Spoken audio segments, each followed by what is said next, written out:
Hey everybody, Sean Hurst here.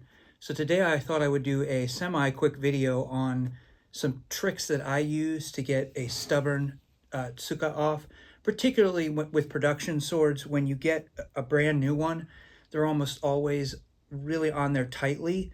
And I have some tricks that I use I thought maybe you guys might want to see, and I want to hear from you down in the comments if you have any tricks for getting these things off, particularly when it comes to protecting the sword so that we don't damage it.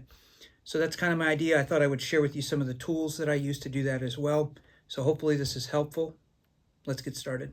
For those of you who don't know who I am, again, my name is Sean Hurst. I'm a practicing martial artist. I've been training in Japanese martial arts, particularly Yawara or empty hand, different arts like karate, jujitsu, judo, since about 1981. I started with judo and then Japanese jujitsu at a local YMCA down in South Florida. I was pretty young. And then over time, when we moved up to Central Florida, I trained with Hanshi Robert Scaglione in Shorin-ryu karate. And I did that from about 89 till I think 91 or 92. I don't know. The times are off a little bit. Earned my green belt under him, left, came back years later, brought my wife and children. We trained under a Hanshi as well. So that was a lot of fun. I've done a ton of other martial arts over the years, including Japanese and Filipino. For about the last 15 years, I've been training in Japanese, different Kenjutsu training and whatnot. Really enjoyed it, love it. I've been doing Filipino swordsmanship and other empty hand martial arts for about the last 27 years, 26 years now. And so I really enjoy pretty much anything that has a blade.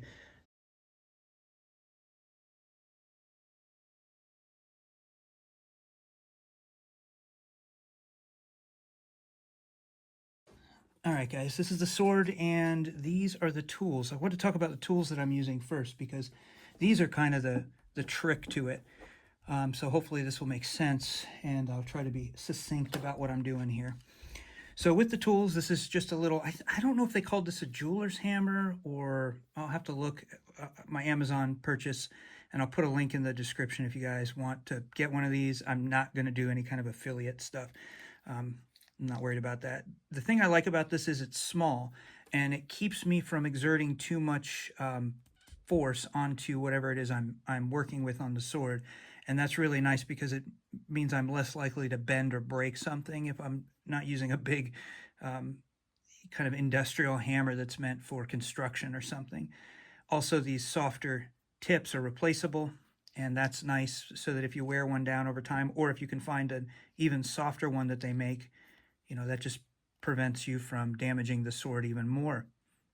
In addition to that, I tend to use some other tricks. So when it comes to getting the Mekugi pins out, okay, and you guys haven't seen one before taken out of a sword.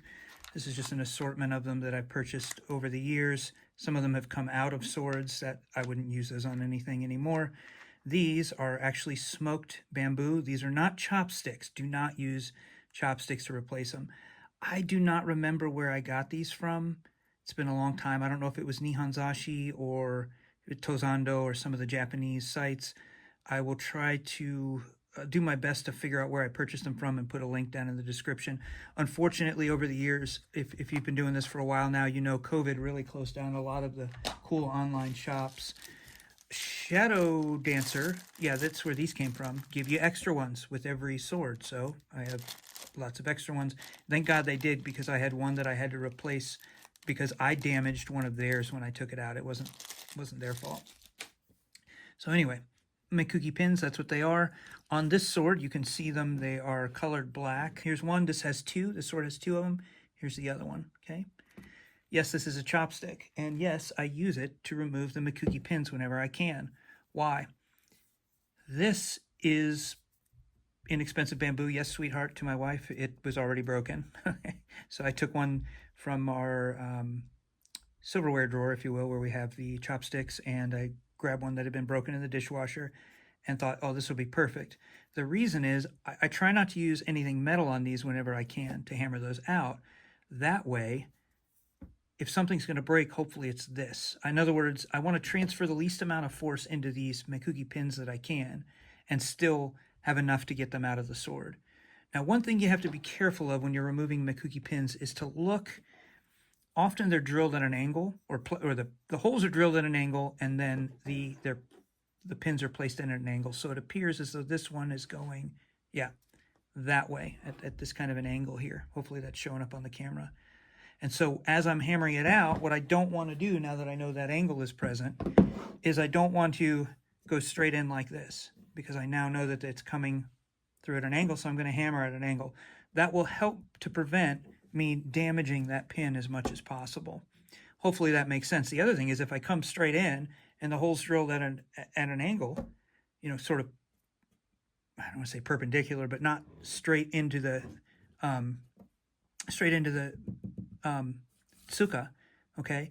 If I just hammer in straight down like that, I'm going to end up probably hitting the nakago, the tang that's in there, and it's not going to go in any further. I'm going to be hammering away and doing nothing to push the pin out. So hopefully just this little bit right here helps you guys to understand that. Hey guys, Sean from the future. So something I thought of that I didn't include in the video that I wanted to show you about Mekugi pins. Sometimes they'll be rounded on one end, and this is hard to do with one hand, and flat. I don't know if you can see that on the other side. Okay, that's not going to focus now. Anyway, you could see the rounded end there, and the reason that's important to understand is that sometimes, in my opinion, that's a great way to tell which way the Mekugi pin went in. This tells me if this is the rounded end, it came in from this side and went that way, because it's probably also kind of tapered in a cone shape. And so it's thinner here on this end, allowing for a snug fit. And the wider end will be down here, which will adhere better. Sorry guys, I can't get that to focus. There we go.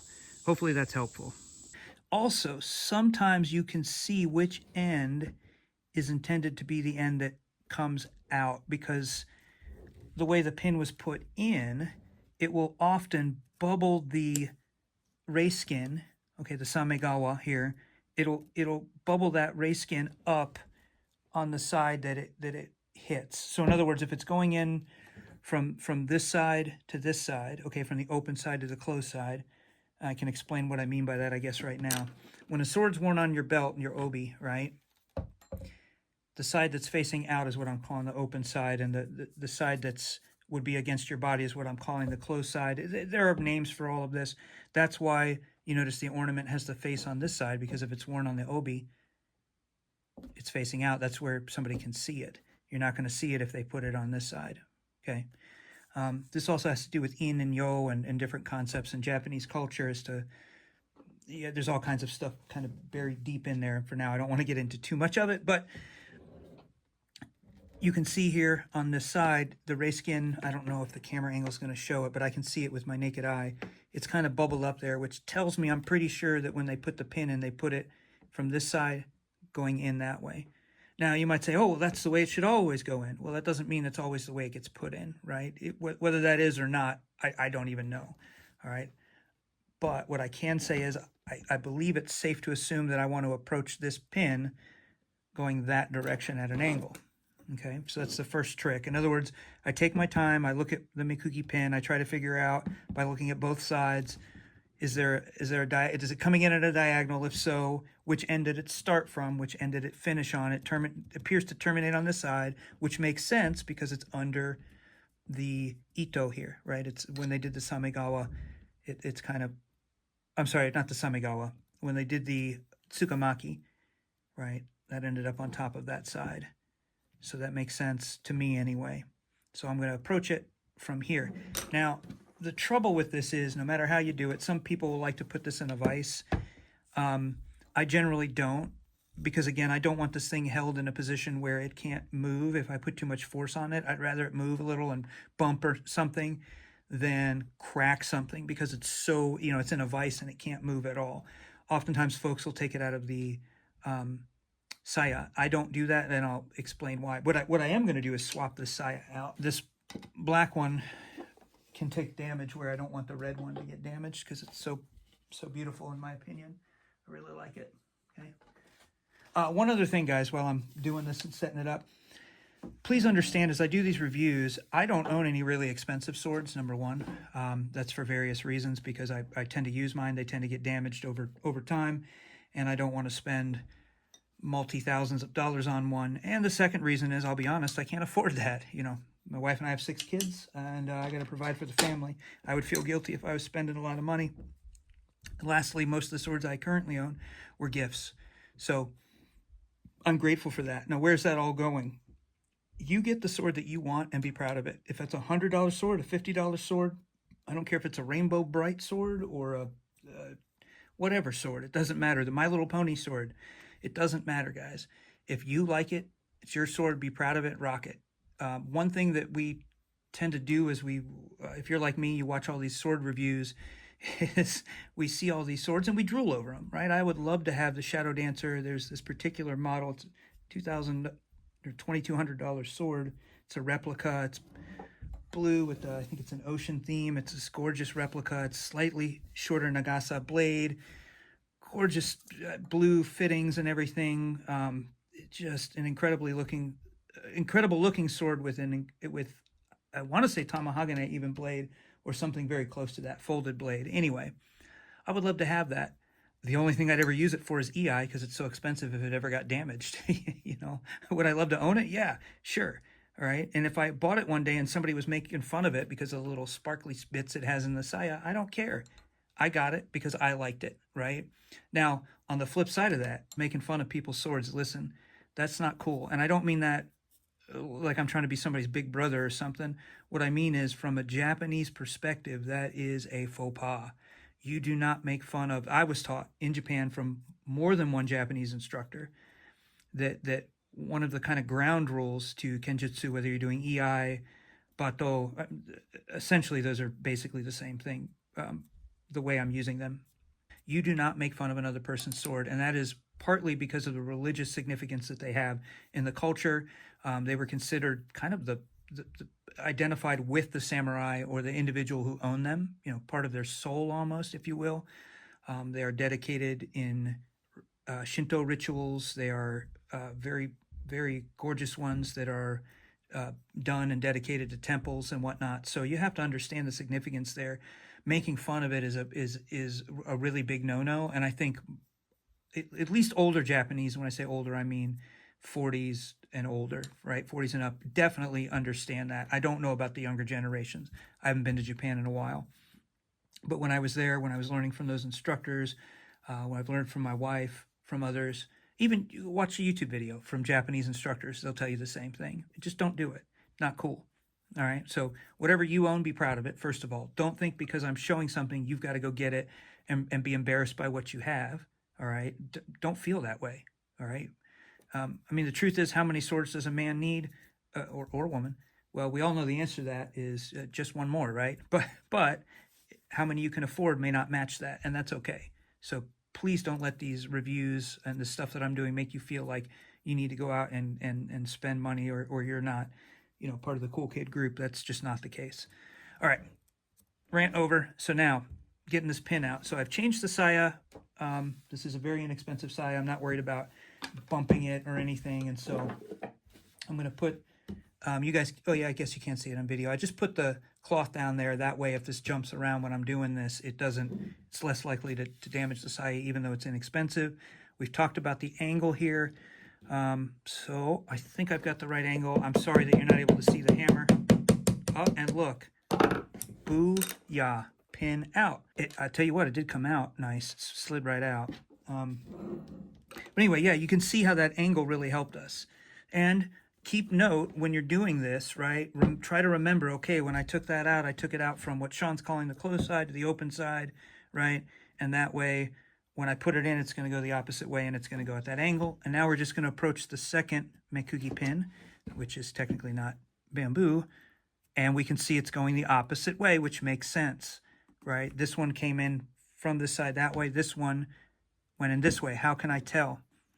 Can you? I hope this is showing up for you guys. You can see how the samegawa, the race skin here, is bulging up, right, like a zit, right? It's like a I don't know what to, pimple or whatever. It's bulging up that way. So I'm going to hit it from this side, and I got to check the angle. Okay, there we go. So it looks like it'll come out hopefully this way. So we'll try that. There we go. It feels right. I don't want to damage the Tsuka. I don't want to damage the Samegawa. I don't want to damage the, or Same, the ray skin. I don't want to damage the Ito on here. It's technically not cord, it's leather, but you understand what I mean. So I'm trying to be real careful with it. Also, okay, something else that should be helpful to you guys that haven't done this before.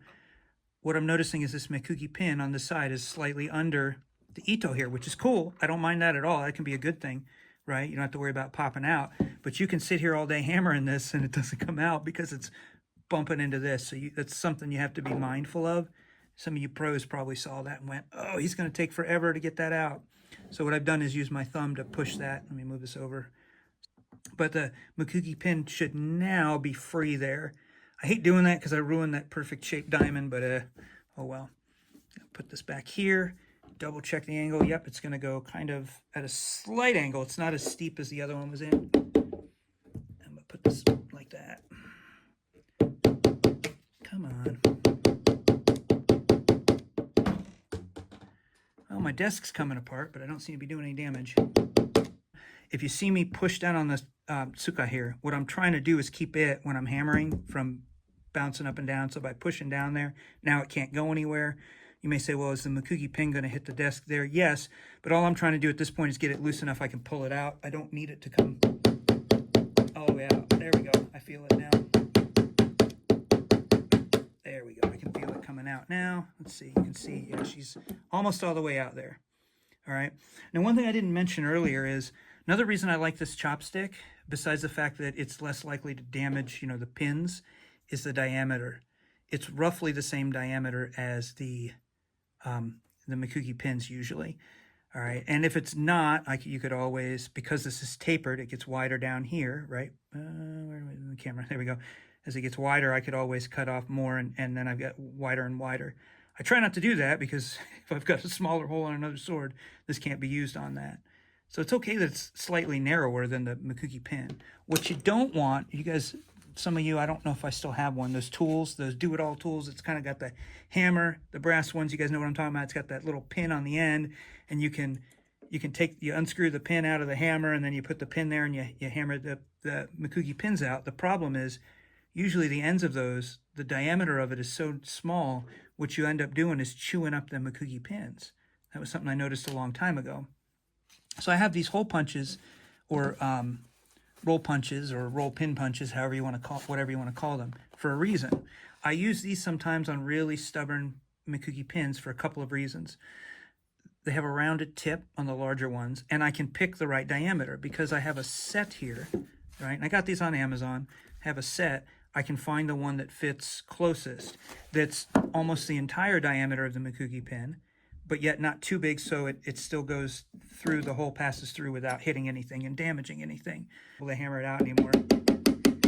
There we go. There we go. So take your time with them. Now, here's the fun part. The Tsuka should just pop off normally on a classically made katana. What you do is grab it down here at the base, and you'll see this done, and it'll just come off. Obviously, that's not happening. I wasn't expecting it to. I have swords where that'll happen because I've done work on them. They've come on and off several times for cleaning and whatnot. And so over time, the nakago is able to slide on and off the Tsuka pretty easily. That's not going to be the case here. What I'm going to do is I'm going to use a wedge. What I'm not going to do is take the hammer and just pound away on the Tsuba here. Sometimes that'll work if the Tsuka is just on there loose, kind of tight, but not too bad. That didn't do anything. It didn't move it. So what you end up having to do is use some sort of wedge. What I like to do is use these little leather-bound notebooks as a wedge. The reason is this, and what I mean by a wedge is I'm going to put it on the Tsuba, okay, and I'm going to hit it from the end down here. I'll show you how I do that in a second, okay, and that helps send that force down into the Tsuka and get it off of the tang there, if you will, right? The nakago versus the nagasa. All right, so the reason for the book is it's somewhat flexible. It's it's hard, okay? It's not that it's completely soft, and it has a pretty stiff spine here, all right? So as I hit it, I kind of am trying to use the spine there to help. But the nice thing is, because it's faux leather here, if it bumps up against something, whether it's the saya, if I had that red saya still on, or if the Tsuba was a really nice polished kind of, what am I trying to say, like silver finish or something, or if like you have a Motohara, which does have actual silver finishes sometimes on those, you don't want to scuff that up. Well, this leather will be really gentle on it, and the pages will be much more gentle. I've seen guys actually use a wedge that they make out of wood, and then it's covered in leather. But two things. Number one, whenever I need the wedge, it's usually because I've got to get the Tsuka off, and I don't want to sit and wait 2 weeks for this thing to come in the mail. I also don't necessarily want to spend, God only knows how much somebody's going to charge for that these days, $50 to $100, when I have something like this that not only works just fine, but unlike the wood, is a little bit softer. It's a little bit more forgiving. So same concept here as the bamboo. I want a material between the hammer and whatever I'm hitting that is going to transfer the energy, but just enough that it doesn't damage the parts on the sword, and I'm respectful to it, because I don't have a ton of money. This is a sub $500 sword, but it's precious to me, and so I don't want to damage it if I can help it. If you're a guy, you know what I mean by this. You've probably done some sort of home repair at some point, if you're old enough, and you've broken something when you were telling yourself, man, I should probably take my time with this. No, I'm in a hurry, and you do whatever and you break it, and you're like, great, now that's going to cost me a few $100s. I should have been more patient. So therefore, I just try to set myself up for success by having tools that will help with that. And the nice thing is they're cheap, right? They're easy to use. So hopefully I can get this in frame here, guys. I'm sorry, this is going to be kind of a funky angle with the camera. I keep it in the saya, the sword in the saya, because with everything going on here as I'm hammering and moving stuff around, I've seen some people will take the saya off, they'll put the blade, they'll wrap it in like a something really nice and soft, and then put that in a vise. The problem there, if I were to do that, is if I come at the wrong angle, I could bend the blade. Yes, they can be bent back. I could also end up rolling the hot, depending on how, you know, it's wrapped up. Or when I say hot, I mean the edge. In other words, I could damage the blade. Here, I'm not going to damage the blade, and I'm not going to damage myself, because what I'm going to actually do is hold the sword like this. So I'm keeping the saya on very carefully, okay, mind you. I want it all the way on there, all right? And I know this is going to seem self-defeating. What do I mean? Because as I'm hitting the Tsuba, naturally it's going to be pushing on the Tsuka, the handle, and eventually this is going to have to move away from the saya, and that's fine, but you'll see how this ends up working out, that the habaki, which is, for you guys that don't know, this collar, this piece here, okay, hopefully that's in the shot, is still going to stay in place. These are not expensive. You can get them on Amazon. The cool thing is they're a little notebook. I keep field notes and stuff in here for ballistics when I'm going to the range or other things. All right, and all I'm doing, you guys won't be able to see it on the camera. I can't get this whole thing in the shot, but the hammer is hitting the end of the book down here. And all I'm going to do is gently tap that book. So I rotate this around a little bit as I go, the sword, right? So that I'm putting the same relative amount of force all the way around the Tsuba. All right, so at least if I'm bending it, I'm bending it equally around all sides. I'm trying not to. Okay, I don't want to do that, but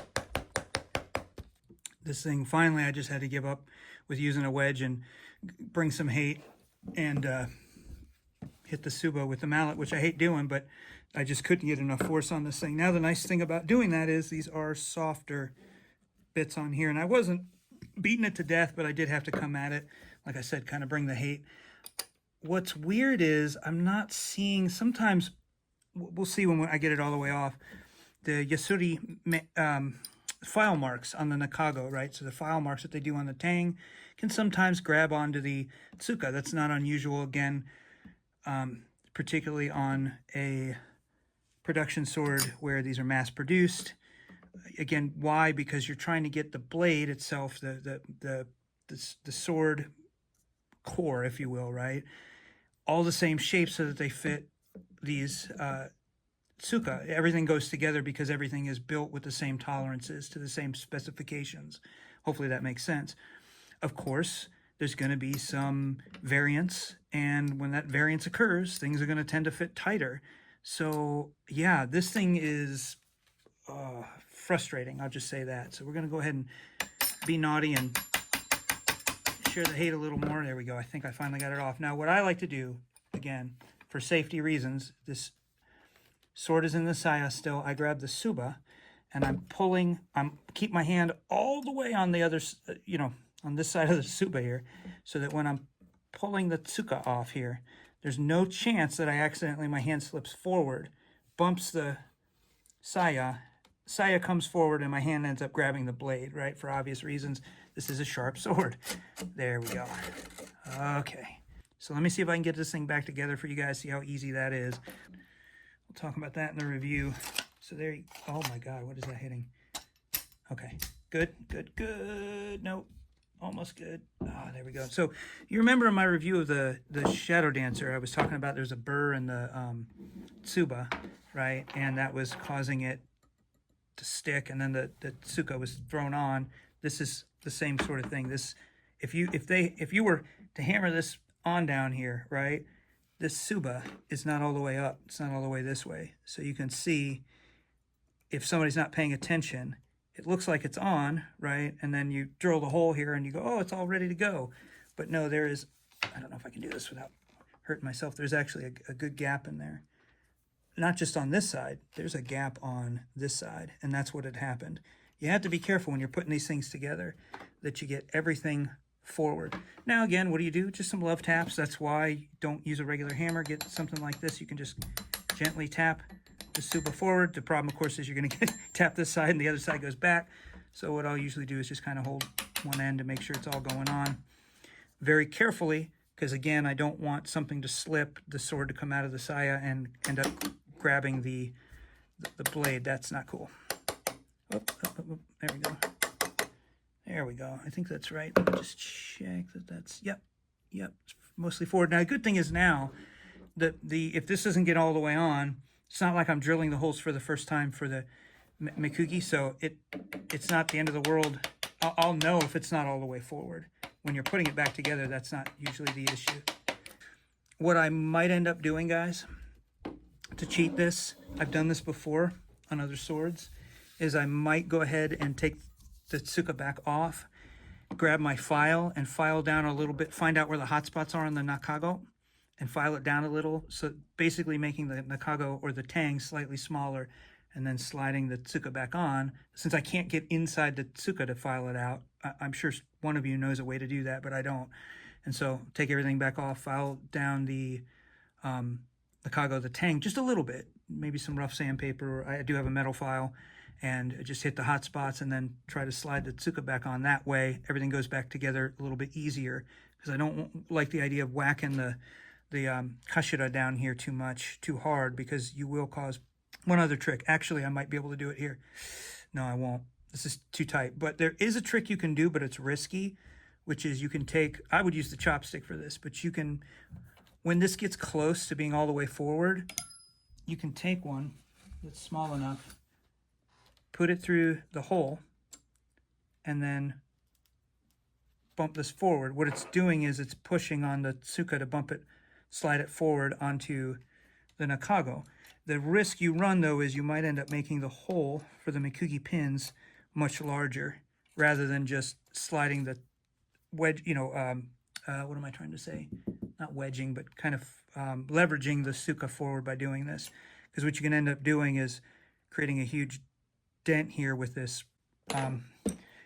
If possible, that's where you'd use one of these, but this won't fit in the hole right now. Hopefully what I'm saying is making sense to you guys. I'm just trying to use it as kind of a wedge, because the holes are lined up enough that the metal hole that's in the nakago is now showing up in the Mekugi pins. They're just not perfectly lined up yet. There's still, this thing needs to go forward about another 1/4 inch, I'd say. So anyway, yeah, let me shut off the video. We'll see what happens. All right, I got it on. Now, one thing you do have to be careful of when you're doing this, again, especially on production swords, is you may think you've got the holes lined up, I'll try to get an angle with this where you can see actually through there so you can see what I'm seeing. Give me a sec. There we go. You may think you've got that hole lined up, and you don't quite, and you go to put that Mekugi pin in, and it catches the ledge of the nakago there, that metal part. It's not quite lined up yet. See, it's not quite perfectly lined up. So it's something you have to be aware of. It might have been put together like that even, so you may have to put it together like that. It may not go any further forward, to be honest. I'm just making the point. It's something to watch out for. So you can see that ledge, the inside of the hole there. You can see where the nakago, the tang itself, is still not far enough back, or in other words, the Tsuka, the handle is not far enough forward. All I did, I paused the video and then just brought some hate onto the thing with the little hammer here. I just got fed up, whacked it a few times, and it did the trick. I hate doing that though, because keep in mind, it is hammering this thing into the saya to some extent. I don't want to do that, but this may end up being where we're at, because if I try to pull this out a little bit, now that it's in the saya here, it could end up pulling the Tsuka off of this again. So this is where a little love like that might help. Oh, did that do it? Might have. Yeah. Good news is if the pins are the right size, they'll go in anyway. All right, now raise your hand who remembers which way these went in. Do we need to rewind the video? All right. So the way I can usually tell if I can't remember is most of the time the way the pin goes in, the side it's coming in from will often have the largest amount of exposure on the hole here, and the other side, oftentimes, not always, the hole will slightly be covered up by the ito, right? So you know they must have put it in on this side because that's the end with the largest exposed opening. Make sure when you do that, there's a couple of things you need to remember is what's the angle, right? What's the angle this thing went in at? Because like we talked about, we saw the angle is not straight in this way. It was slightly that way. So I got to try to get that in. If I try to insert that pin in straight, it may catch and go in the right way. Yeah, it did. Or it may not, and then you're stuck, you know, having to fight to get the thing in. So it looks like we're okay there. There we go. Excelente. And once I get one in, the good news is this is, and all of you have done this before, know what I'm talking about.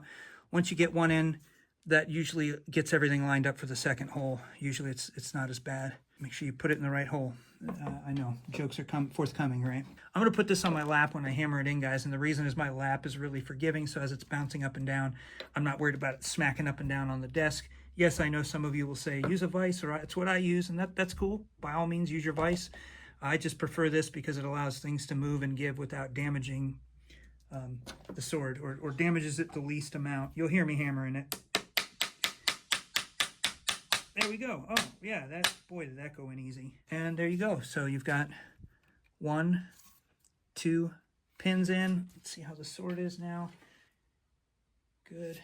I'm going to clean up my mess now, and that's it. I hope you guys have enjoyed this, or at least had fun laughing at me while I went through this, and hopefully it's educational. Anyway, let me know what you guys think. Appreciate you. Thanks for sticking around and watching this long. Take care.